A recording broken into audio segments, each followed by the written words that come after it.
Hi, this is your next door neighbor, and this is part 2 of our series talking about social issues. How did God handle them, or Jesus handle them in the Bible? And so we were reading about paying taxes and paying tribute and how God felt about money. And so we just read 2 scriptures. We read Matthew 17, verse 27, where it says that Jesus paid tribute. And then in Matthew 22, verse 18 to 21, he further was, he said, give unto Caesar that which is Caesar's, and render unto Caesar that which is Caesar's, and unto God that which is God's. And now we're reading Luke 12, verse 48, I believe it is. Let me just look at that again. Luke 12, verse 48. So that's in the New Testament, Matthew, Mark, Luke. If you start from the New Testament. And we're reading Luke 12. Find that. Luke 12, verse 48. I believe it is. Let's make sure I got it right. 12:48. And it says, "But he that knew not and did commit things worthy of stripes shall be beaten with a few stripes. For unto whomsoever much is given, of him shall much be required. And to whom men have committed much, of him they will ask the more." Okay, that is pretty much, that can be considered out of context because it's talking about when you know something more, you're more accountable, which is true. I just want us to unpack where much is given, much is required, meaning that if you have more, you give more. Okay? So now we have these 3 scriptures, and it says, how did Jesus deal with paying taxes or tribute? And the answer is, number 1, he paid it. He didn't feel that he should have had to because he is the king. He owns this place. Why should he have to pay taxes? But he paid it to keep the peace. So should I. We should. If we are in a position where we can pay, we should pay it. Okay? The next thing is, people came to him. The Pharisees came to him. Pharisees were a big thorn in his side. Went to him saying, you're such a good person. What should we do here? Trying to trap him. And that's a message right there. He knew what they were about before they came up to him. He knew that they weren't really trying to help him. They were trying to trap him. A lot of times we put ourselves in positions where we purposely try to do tax evasion or things like that. And we call ourselves Christians. We try to avoid doing things, avoid paying our debts, avoid doing what is right. But the Bible is clearly telling you, give unto Caesar that which is Caesar's, and unto God that which is God. So if you owe somebody anything, if you're supposed to pay your taxes, tax evasion, off the books, all those things, regardless of even if you're off the books, make sure you pay your taxes as you're supposed to. Okay, that's the right thing to do, and that's what it's saying here. Okay, so we addressed how Jesus felt about taxes and the economy and giving what you're supposed to do. Even if you felt that he shouldn't. We also talked about how much, where much is given, much is required. So it's not unusual that the people that have more have to give more because that's what it says. Anyway, let's go on. Next question. What was God's or Jesus's position about making money and how they make money? What was his position? Well, not just Jesus, but I want to make sure we have all the context. I want us to read Genesis 3, verse 17. Genesis 3, verse 17 And let's see what it says. Genesis 3 verse 17 says, "And unto Adam he said, Because thou hast hearkened unto the voice of thy wife, and hast eaten of the tree of which I commanded thee, saying, Thou shalt not eat, cursed is the ground for thy sake. In sorrow shalt thou eat of it all the days of thy life." Okay. And then 19 says, "In the sweat of thy face shalt thou eat bread, till thou return unto the ground, for out of it wast thou taken, for dust thou art, and dust thou shalt return." Okay, so until you die, for the sweat of your face shall you eat bread. Okay? All right, so that's two texts. There's another text I'd like us to read. Ecclesiastes 10, verse 18 to 19. That's close to Psalms. Psalms is in the middle of the Bible, and I'm reading from the King James Version. Psalms is in the middle of the Bible, and Ecclesiastes is closer to this side, 2 books to the right. So we have Psalms, Proverbs, and then comes Ecclesiastes. Okay, and we're looking for Ecclesiastes 10, verse 18 and 19. Let's see what it has to say. And it says,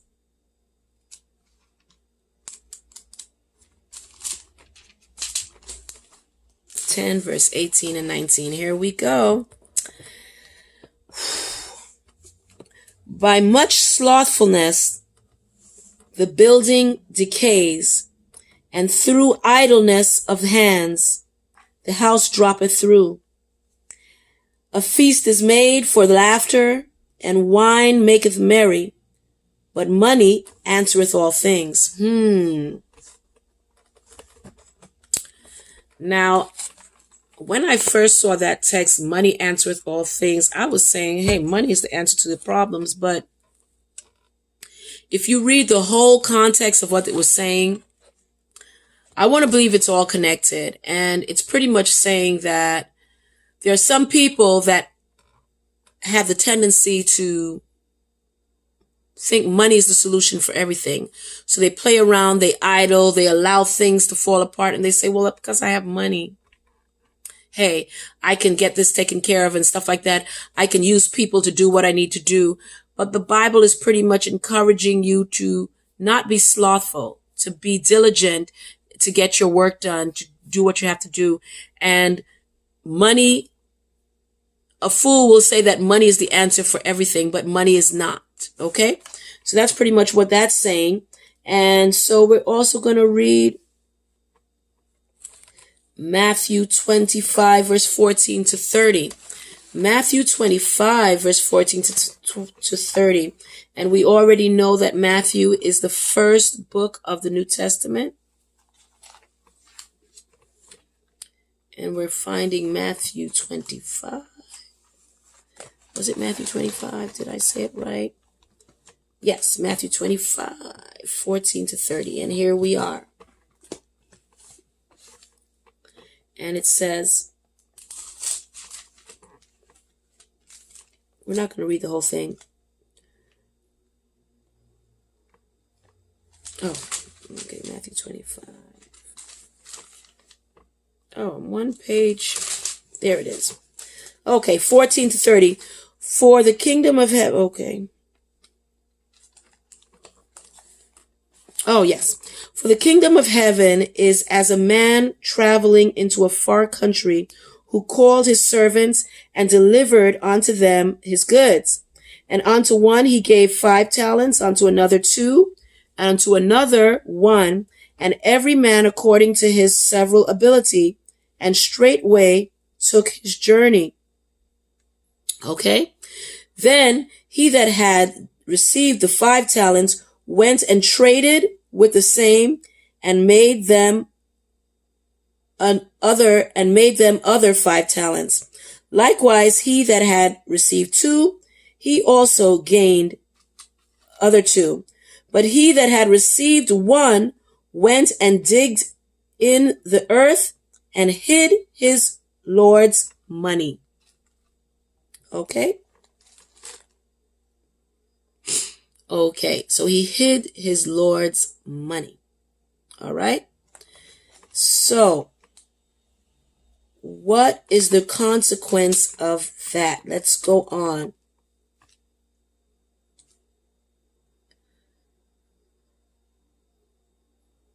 So, we know that somebody multiplied and there's one that hid it. And it says, then he which had received the 1 talent came and said to the Lord, I knew thee that thou art an hard man, reaping where thou hast not sown, and gathering where thou hast not strawed.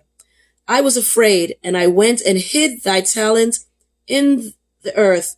Lo, here is thy talent back to thee. And the Lord answered and said unto him, Thou wicked and slothful servant, thou knewest that I reap where I sowed not, and gather where I have not strawed. Thou oughtest therefore to have put my money to the exchangers, and then at my coming I should have received mine own with usury. Take therefore the talent from him, and give it unto him who hath 10 talents. For everyone that hath shall be given, and he shall have abundance. But from him that hath not shall be taken away even that which he hath. Okay. What is that saying? So, to take your money and hide it and not invest it or find a way to make it grow, it seems to me like that wasn't acceptable. Okay? Even though it's talking about talents and there's other ways we can take the word talent, but it did say money. And I want us to make sure we're clear that that is what we're talking about at this point. There are other references to what talent can mean. Talent can be your actual talents that you have or your gifts, your spiritual gifts, but it also can deal with money. All right? So that's another text.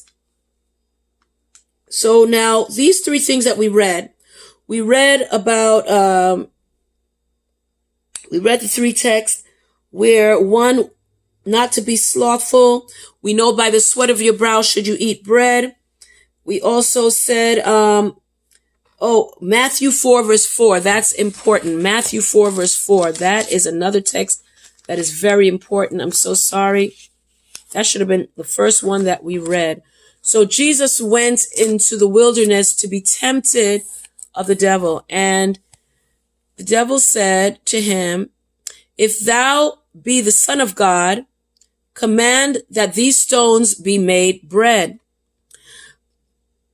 But God answered and said, It is written, Man shall not live by bread alone, but by every word that proceedeth out of the mouth of God. So we have the text that says, you can't just live by making your bread, but you need to follow the word of God.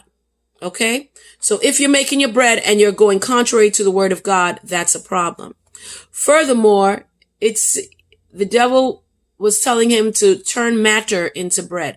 That is not unusual. And I do have, in my previous videos, I did mention about this before. So this should tie right in that it's saying that the way you make your bread is important. Okay? How you make your money is important if it's against the word of God. Okay? So we need to be careful on that. So we talked about a lot of texts that had to do with money. We know that the love of money is the root of all evil. If you love money, that's a problem. We also know that if you're making bread or working, you should work. You shouldn't be lazy. By the sweat of your brow should you eat bread. And it says that he did it for your sake. In other words, he didn't want you to be idle. he wanted you for your sake to work. Okay?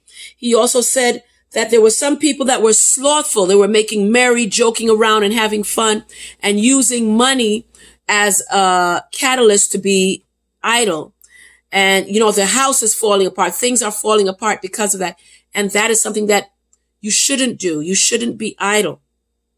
You shouldn't be using money to take advantage of people and using money to marry and dull the senses in a way of controlling people. Okay? And furthermore,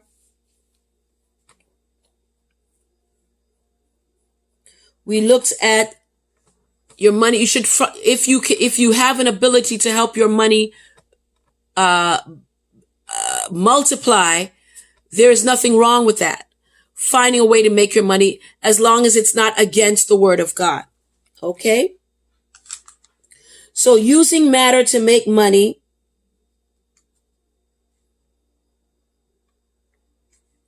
is